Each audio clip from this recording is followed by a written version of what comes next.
Renungan Sejuk. Renungan Selasa, Jumat dan Minggu. Menyelami sukacita kasih Amoris Laetitia agar makin beriman, faithful dan berbuah, fruitful, bersama para malaikat, para kudus di surga dan Bunda Maria.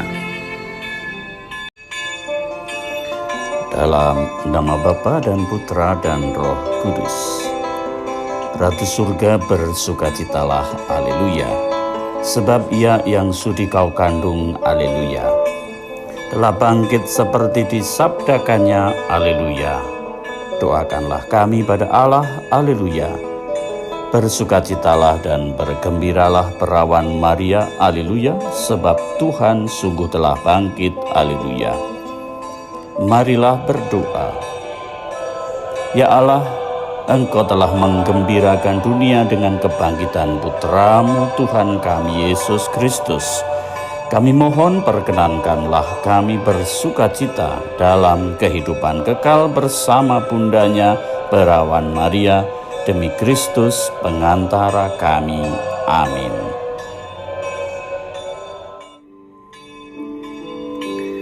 Penolakan yang picik. Cerita Romo kisah Samiun. Samiun seorang Romo berkarya di pedusunan. Suatu ketika ia didatangi oleh seorang pemuda kampung yang sedang mabuk. Pemuda itu memberi salam kepadanya sambil sempoyongan. Sambil membawa surat kabar bekas, ia mendekati Samiun.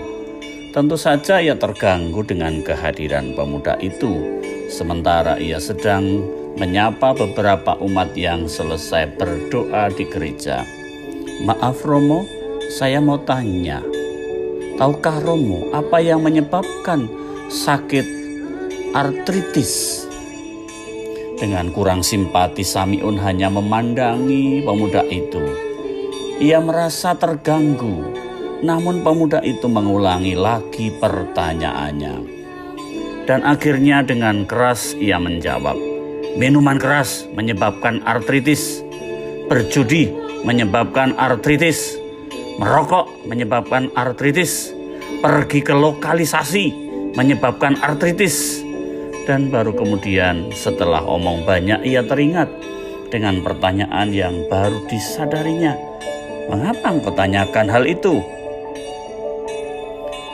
Karena dalam surat kabar ini dikatakan bahwa seorang paus menderita sakit artritis, jawab pemuda. Memilih perkawinan merupakan cara mengungkapkan keputusan tulus dan sungguh untuk menyatukan dua jalan ke satu jalan. Apapun yang terjadi dan meskipun menghadapi tantangan apapun. Karena keseriusan komitmen kasih secara publik ini, perkawinan bukanlah keputusan yang gegabah atau ditunda tanpa batas. Saling menyerahkan diri secara eksklusif dan definitif pada orang lain selalu melibatkan risiko dan pertaruhan yang berani. Penolakan untuk mengemban komitmen seperti ini adalah hal yang egois, berjiwa kerdil dan picik. Penolakan semacam ini gagal mengakui hak-hak orang lain dan tidak berhasil menunjukkan kepada masyarakat bahwa orang itu layak dikasihi tanpa syarat. Sebaliknya, jika dua orang yang sungguh saling jatuh cinta, mereka akan cenderung menunjukkannya kepada yang lain. Ketika kasih diwujudkan dalam kontrak perkawinan di hadapan orang lain dan dengan komitmen yang besar dari pelembagaan perkawinan ini, hal itu jelas merupakan perwujudan dan perlindungan terhadap kata ya yang diucapkan oleh mereka secara bebas tanpa syarat satu sama lain. Kata ya itu berarti bahwa mereka saling bisa mempercayai dan bahwa mereka tidak akan ditinggalkan ketika mereka telah kehilangan daya tarik, ketika kesulitan timbul atau ketertarikan baru atau kesenangan diri muncul.